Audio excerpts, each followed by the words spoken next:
بر روی والدان چشمت مکن تیز، مزن بر جان خود تو خنجری تیز.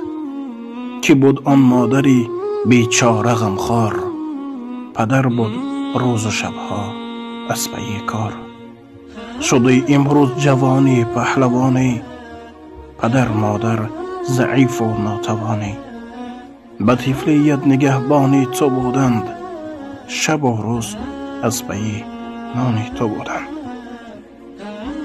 خداوند متعال پدران و مادران هر یک ما و شما را در حفاظت خودش نگه داره و گذشتگان را رحمت و مغفرت شایسته جنت گرداند. الله سبحانه و تعالی